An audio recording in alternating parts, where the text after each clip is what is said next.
My dear nerds, if you know me, then you know that I'm not a big fan of the cities. In fact, I dream of the day when I can finally move to my dream cabin, which unfortunately just lives in my mind. But I am not a fan of living in concrete jungles. I've had to live in cities.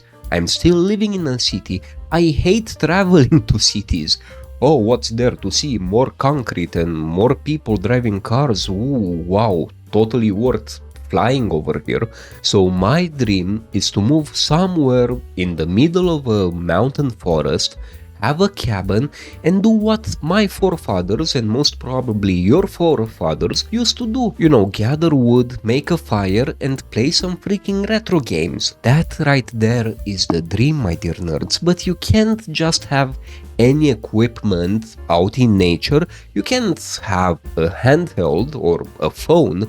You know, you might mess them up. Just like you wouldn't take a freaking Chihuahua to hike with you across cliffs and rocks, so you shouldn't take a normal handheld with open air ventilation holes which might stop functioning from the slightest drop of water. So we're gonna try something different today. Vastly different. You see what I have behind there, my dear nerds? That is what the cool kids call a rugged phone, meaning that this beautiful chungus is a phone meant to withstand the elements, but contrary to what many people might know, this is actually a very good way to emulate things as well. Look, there's a few things that I learned in this life. First, you need to eat fiber if you're gonna eat spicy KFC wings, and second, you should always have the proper equipment. So for outings, a rugged phone makes more sense than anything else, but this isn't really your normal rugged phone. This can play, surprisingly enough, up to PS2 and decently well for what it is, and it has a lot of other features as well, which we should talk about. But before I continue, my dear nerds, I just want to quickly say that no money exchanged hands. Nobody saw this video beforehand, and all words here are, as always, my own. So knowing this, let's see what the Blackview BV8200 can actually do. This is a dual screen phone, a phone which has a 6.5-inch screen on the front and a tiny smartwatch-like screen on the back, which is rounded and gives you access to quick information like a watch, why not a compass even, notifications, music control, and fitness data if you're gonna use the Blackview fitness app. It has a massive 8800 milliamp battery, which I don't need to tell you, but that's good if you're trying to emulate stuff, but that's also good if you want to retreat to a cabin in the mountains like your favorite nerd here. The box says that it has 36 gigs of RAM, but psych, this is actually 12 gigs of RAM plus 24 gigs of virtual RAM, which back in my day was called a page file, but I digress. Also 256 gigs of storage, which is very good, as well as an SD card slot, which I love. And a beautiful, important thing which we don't see enough these days is that you can take out the SIM tray just with your freaking nail. You don't need one of those keys that we usually see in most other phones. It apparently has glove mode, so you can use this with a glove.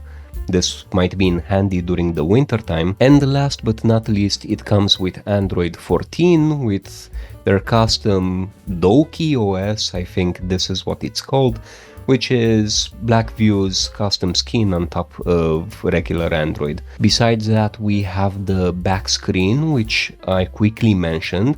You can have the weather here, your recently played music, a ton of watch faces, a compass as well, which is pretty cool, external camera control, which I think is pretty awesome. And last but not least, a 180 lumen flashlight here at the top in case you get lost in the woods and stuff. And they kept on releasing handhelds with the same SoC for years and years and years. Oh yeah, and the screen has a 120 Hz refresh rate, but I'm not sure that you can tell this from the video, given that the video itself is only 60 Hz. Anyway, let's do one of those fake quick unboxings which YouTubers do, even though they tell you that they open it for the first time.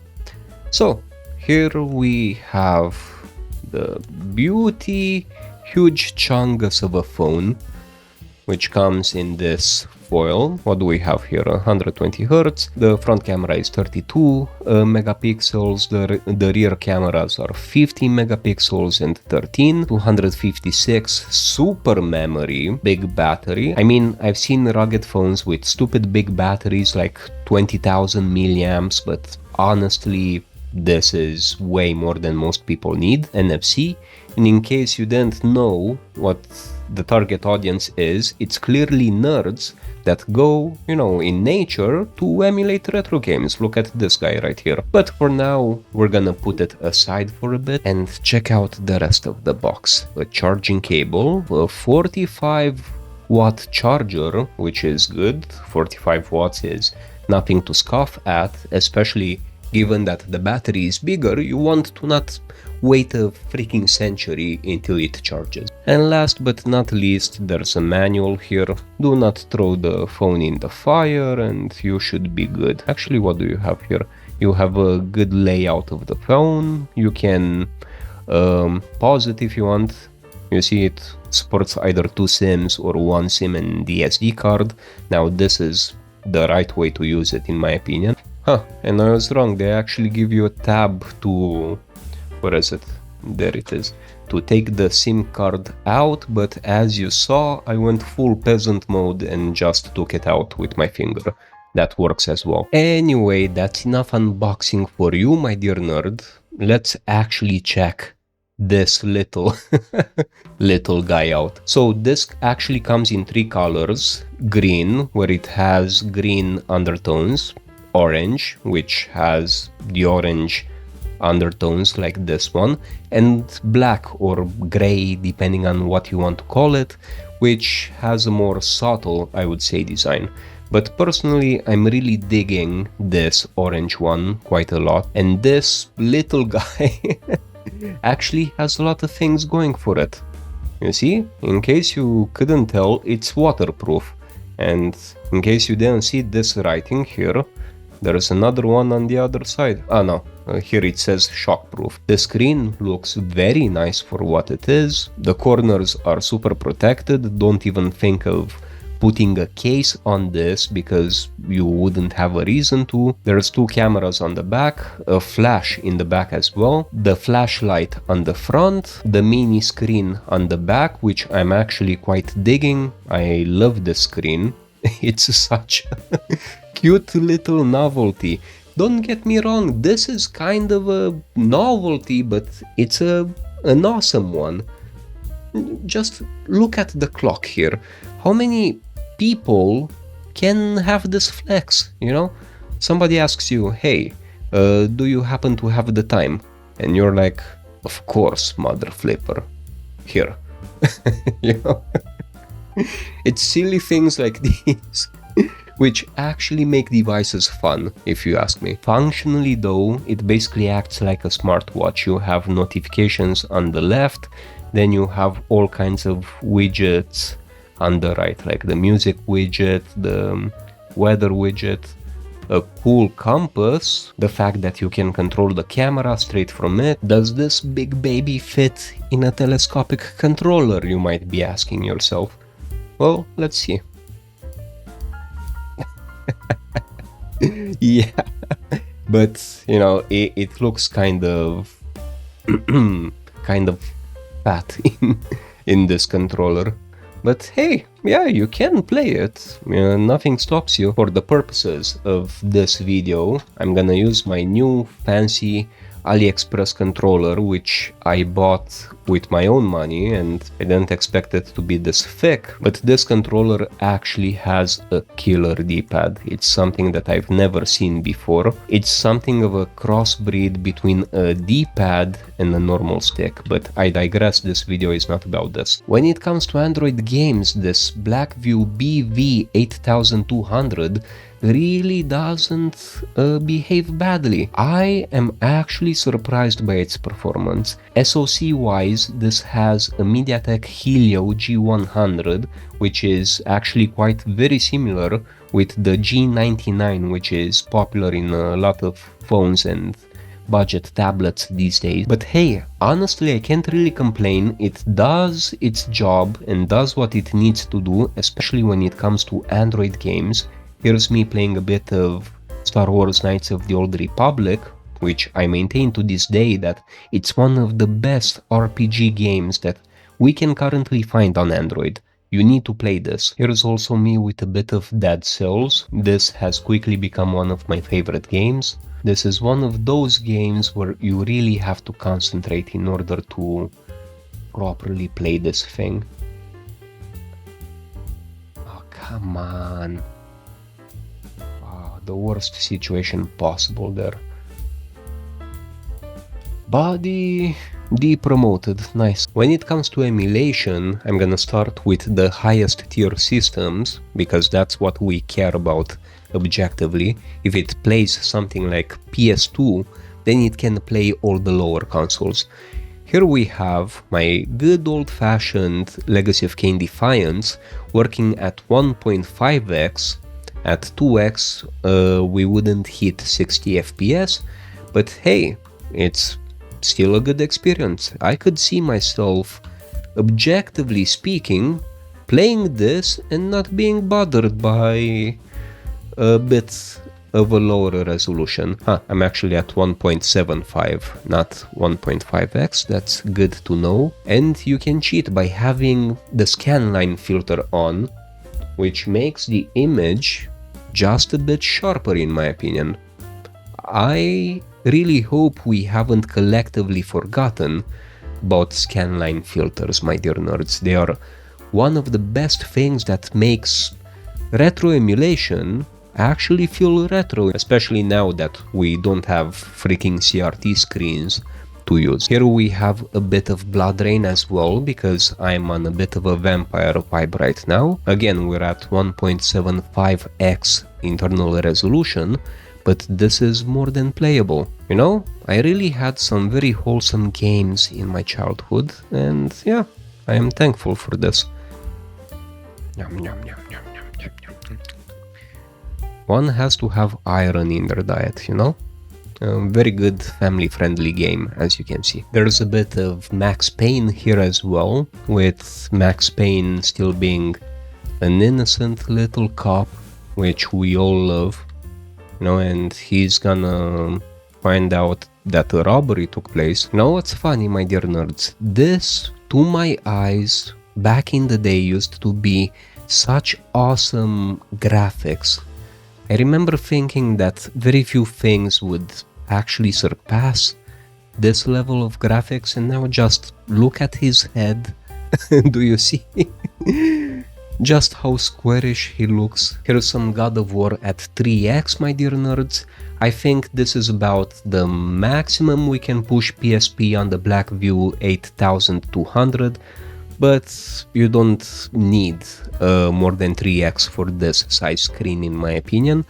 You know, because we don't have freaking Falcon eyes, that's why. And this, by itself, could be a very good emulation machine if you want battery to last quite a lot, because as a brief reminder, this is quite a chungus, and with great chungisness comes great battery life. So yeah, imagine yourself by a fireplace, my dear nerd, playing basically what you want and emulating what you want, asterisk here up to PS2, you know, for a very long time, because this battery lasts so freaking much. In fact, let me tell you a secret, my dear nerds. Since I got this phone, I only charged it once, and I actually used it. I tested this thing to see how much 8800 milliamps can get me, and I found out quite an interesting thing. You see, besides the battery itself, which is objectively bigger, Blackview also did a lot of battery optimizations to this thing, because battery lasts immensely, especially in standby. Standby just doesn't touch the battery from what I saw. And just for funsies, I also tested switch on this thing, and the Blackview BV8200 actually is right at the edge of what I would call playable, sort of. Broforce, for example, kind of set at around 40 FPS out of 60, which made it playable, but definitely not the best experience out there. So I wouldn't get this for anything bigger than PS2, because the SoC in this thing simply cannot do more than this. This is something that you get to play some emulation on the side, you know, but the main purpose of this would be that you want a big rugged phone, something that has a big battery that doesn't quit, and a whole lot of freaking personality. Now the big question is, should you buy this, my dear nerds? Should you dip your toe in the idea of a rugged phone? I would say that the Blackview BV8200, like seriously, all these companies with their freaking names, is more of a phone that is an anxiety killer. You know, it's the kind of phone that you would move toward after you had a folding phone, which gave you anxiety that it might break constantly from basically nothing. With a phone like this BV8200, you have to want to break it. Outside of that, it does everything that a normal phone does. You know, it does phone things, it does emulation, it has a cool flashlight for, you know, scary stories by the fireplace. Enjoy the next Steam Deck, because Valve can never count to 3. So what else did I miss about this thing? Well, it only has one speaker and the audio quality is not the best, but hey, this is supposed to survive underwater, so being a different beast, you know, we can give it a pass in many ways. And the one thing that I can say that I'm crazy about is, you know, if you're gonna have a phone with up and down bezels, why the punch hole then? Why couldn't we simply move the front-facing camera inside this bezel itself? I think there was enough space.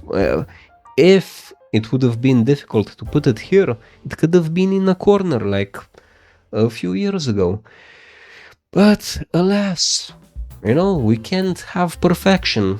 I guess the main unique factor of this phone is this somewhat cute back screen, which I actually like. I love the gimmick. I genuinely love this gimmick. But alas, this phone has a way brighter future ahead of it than if I were to make it my main phone. You see, this phone is gonna probably be the most used phone in my family, because I'm gifting it to my dad. My dad is one of those old people by this point which barely upgrades their phones. So with each upgrade I have to basically insist, please use something which you will love. He likes things that are multi-purpose. He likes things with big batteries. And probably the most important thing is that he recently kind of got heartbroken because he had an orange car which stopped working, and in a weird way this is a reincarnation of that. You know, this phone right here is gonna play on his heartstrings quite a lot. This is gonna be in the Vlad Nerd family for so many years, I'm guessing. If you saw things on this phone that you think are cool, I'm gonna leave a link in the video description where you can get one for yourself. The link will be AliExpress, but straight from Blackview, so you won't have to worry about, is this store legit? Of course it is. It's literally the store that makes these bad boys. Let me know what you think, my dear nerds. Personally, I found this quite refreshing. Sometimes we forget that all Android phones, they are emulation devices. They can emulate everything that our handhelds can.